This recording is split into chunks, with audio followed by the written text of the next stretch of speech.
नमस्कार दोस्तों। आज हम आपको गणेश जी की कहानी के बारे में बताने जा रहे हैं। क्या मजबूरी थी माता पार्वती को करनी पड़ी गणेश जी की उत्पत्ति। भगवान गणेश को सबका हित करने वाला माना जाता है। ऐसा कहा जाता है कि भगवान यदि किसी व्यक्ति पर मेहरबान हो जाए तो जीवन का हर सुख प्राप्त हो जाता है। भगवान गणेश जी देवताओं में श्रेष्ठ हैं, इसी कारण उनकी पूजा हर घर में की जाती है। लेकिन क्या आप जानते हैं माता पार्वती ने गणेश जी को क्यों बनाया था और उन्हें हाथी का मुख कैसे प्राप्त हुआ?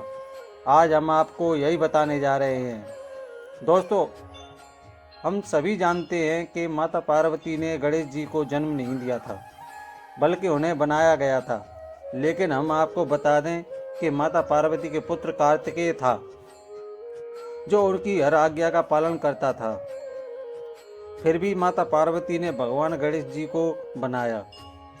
माता पार्वती के द्वारा गणेश जी को बनाने का कारण का कोई भी शास्त्र और पुराण पूर्ण रूप से समर्थन नहीं करता है, लेकिन इसकी कुछ दंत कथाएं प्रचलन में अवश्य हैं। शिव पुराण के अनुसार माता पार्वती एक दिन स्नान करने जा रही थी। उसी दौरान वह सोच रही थी कि कैलाश पर्वत चारों ओर से सुरक्षित है। यहाँ देवताओं से लेकर असुरों तक कोई भी जीव बिना शिव जी की आज्ञा से नहीं आ सकता है। लेकिन जब मैं अपने कक्ष में होती हूँ तो वहाँ शिव जी आ जाते हैं। मैं अपने आप को शिव जी के सामने विश्राम अवस्था में पाती हूँ तो स्वयं को क्षमा नहीं कर पाती हूँ। बाहर द्वारपालों में इतना साहस नहीं है कि वह भगवान शिव को कक्ष के भीतर प्रवेश करने से रोक सके। इसीलिए मुझे एक ऐसे द्वारपाल की आवश्यकता है जो सिर्फ मेरी आज्ञा का पालन करे। इसके पश्चात माता पार्वती स्नान करने लगी। उसी दौरान उन्हें एक युक्ति सूझी। उन्होंने अपने मैल और उबटन से एक गढ़ का निर्माण कर दिया और उसमें जान फूंक दी। माता पार्वती ने उसे गणेश जी का नाम दिया। उससे कहा कि तुम केवल मेरी ही आज्ञा का पालन करना, किसी अन्य की आज्ञा का पालन न करना। माता पार्वती का आदेश पाकर गणेश जी कक्ष के द्वार पर जाकर खड़े हो गए।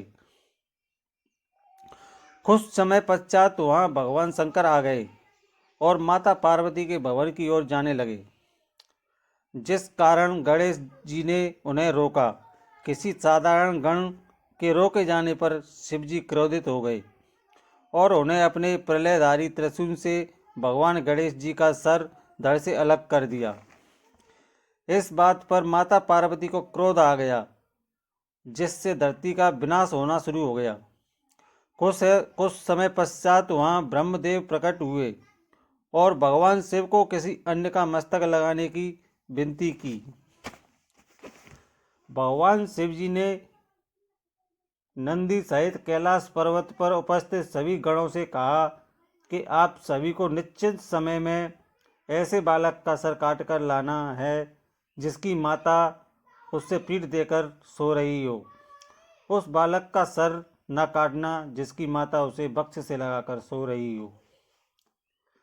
गणों ने पूरी धरती लोक छान डाली, लेकिन ऐसा कोई भी बालक नहीं मिला जिससे कोई माता पीठ देकर सो रही हो। लेकिन कुछ दूरी चलने के बाद एक हाथी का बच्चा मिला जिससे उसकी माता पीठ देकर सो रही थी। उसका सर काटने के पश्चात उस सर को भगवान शिव को दे दिया था, जिसके बाद देवताओं ने भगवान गणेश जी को अनेक वरदान दिए। लेकिन यही पीठ देकर सोने वाला तत्व सिर्फ दंत कथाओं में ही सुनने को मिलता है।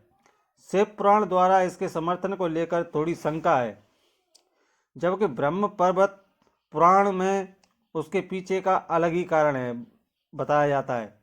इसके अनुसार भगवान गणेश जी का जन्म पर शनि कैलाश पर आ गए थे, जहाँ नजरें झुकाए खड़े हुए थे।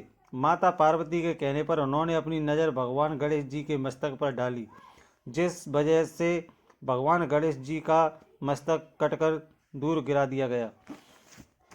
देवताओं के आग्रह पर पक्षीराज गरुड़ ने पृथ्वी लोक से एक हाथी का सर लेकर भगवान